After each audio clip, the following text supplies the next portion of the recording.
مختلف مذاہب کے لوگ ہمیں اپنے اپنے خدا کی طرف بلاتے ہیں۔ یوں تو یہ تمام خدا جدا جدا ہیں، کیونکہ یہ نجات کے لیے ایک دوسرے سے متضاد راستے بتاتے ہیں، مگر ایک بات ان تمام خداؤں میں مشترک ہے، وہ یہ کہ اس خدا کا انسان کو پیدا کرنے کا مقصد یہ تھا کہ وہ دیکھے کہ کیا انسان قدیم، ناقابل تصدیق اور شکوک و شبہات سے پر دعووں پر مبنی سینکڑوں مذاہب میں سے ایک درست مذہب کا انتخاب کر سکتا ہے کہ نہیں، تاکہ غلطی کی صورت میں وہ انسانوں کو نہ ختم ہونے والی اذیت ناک سزاؤں کا مزہ چکھنے کے لیے جہنم میں پھینک دے۔ یہ ہمیں اس خدا کی طرف بلاتے ہیں جو بآسانی اپنے سچے مذہب و مسلک سے متعلق نہایت واضح اور ناقابل تردید ثبوت فراہم کر سکتا تھا، مگر اس نے نہ صرف خود کو پوشیدہ رکھا بلکہ سچے مذہب پر ایمان کا دار و مدار بھی غیب یعنی ناقابل تصدیق امور پر رکھا۔ اس پر ستم ظریفی یہ کہ محض غلطی کی صورت میں انسانوں کے لیے شدید بلکہ ظالمانہ سزائیں رکھ دیں۔ وہ خدا جو کہتا تو ہے کہ اسے ہماری عبادات کی ضرورت نہیں، مگر عبادات نہ کرنے پر اذیت ناک سزاؤں کی دھمکیاں بھی دیتا ہے۔ وہ خدا جو کہتا ہے کہ میں نبی اس غرض سے بھیجتا ہوں تاکہ دنیا سے شرک کا خاتمہ کیا جائے، جس نے 2000 سال قبل اسی غرض سے عیسیٰ کو نبی بنا کر بھیجا، مگر اس کی تدبیر الٹی ہو گئی، یہاں تک کہ عیسیٰ کو دنیا میں بھیجنے کے 600 سال بعد اسی خدا کو یہ حقیقت تسلیم کرنی پڑی کہ عیسیٰ کا دنیا میں بھیجنا شرک میں کمی تو کیا کرتا، وہ تو خود شرک کا ایسا سیلاب دنیا میں لانے کا سبب بن گیا کہ جس کی کوئی نظیر نہیں ملتی۔ وہ خدا کہ جس نے یوں تو 5 کتابیں بھیجیں مگر پہلی 4 کو بری طرح مسخ ہونے دیا،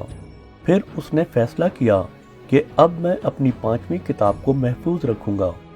جبکہ وہ پہلی کتاب سے ہی ایسا کر سکتا تھا تاکہ دنیا کو بہت سے اختلافات اور خون خرابے سے بچایا جا سکے، نیز تاکہ بہت سے انسانوں کو دوسرے جہان میں نہ ختم ہونے والی آگ میں بار بار روسٹ ہونے سے بچایا جا سکے۔ وہ خدا کہ جس نے 1400 سال پہلے قبل از وقت ریٹائرمنٹ اختیار کرتے ہوئے اپنا آخری نبی اور آخری کتاب بھیجنے کا اعلان کیا۔ وہ خدا کہ جو اپنے پیغامات اس قدر مبہم رکھتا ہے کہ جن کی کچھ بھی تفہیم اور تشریح کی جا سکتی ہے، ایسی متضاد تفہیم کہ جو صدیوں سے ایک ہی مذہب ماننے والوں کو ایک دوسرے کے خلاف باہم دست و گریباں رکھے ہوئے ہے، اس قدر متضاد تفہیم کہ جو مسلمانوں کے مختلف فرقوں کو آج تک ایک دوسرے کے قتل و غارت گری پر اکساتی چلی جا رہی ہے۔ وہ خدا کہ جو اس اعلان کے باوجود کہ میں اپنی آخری کتاب کو خود محفوظ رکھوں گا، نہ اس کتاب کی تفہیم کو محفوظ رکھ سکا اور نہ ہی اس کے ماننے والوں کو ایسے 73 فرقوں میں تقسیم ہونے سے بچا سکا کہ جن میں سے 72 جہنمی ہیں۔ وہ خدا کہ جو قحط، طرح طرح کی بیماریوں اور پیدائشی نقائص کے ذریعے انسان کو آزماتا ہے، اور اگر انسان سینکڑوں جھوٹے مذاہب میں سے ایک سچے مذہب کو پہچاننے میں غلطی کر جائے تو پھر اسے مزید ظالمانہ سزائیں بھی دیتا ہے۔ وہ خدا کہ جو اس امتحان میں پاس یا فیل ہونے کا دار و مدار بڑی حد تک اس بات پر رکھتا ہے کہ وہ ہمیں کس خطے، کس ماحول اور کس کے ہاں پیدا کرتا ہے، اور پھر فیل ہونے کی صورت میں خود ہی ہمیں ایسے عقوبت خانوں میں ڈالنے کی دھمکیاں بھی دیتا ہے کہ جن میں ٹارچر کا سلسلہ ہمیشہ جاری رہے گا۔ تو جو کافر ہیں ان کے لیے آگ کے کپڑے قطع کیے جائیں گے اور ان کے سروں پر جلتا ہوا پانی ڈالا جائے گا،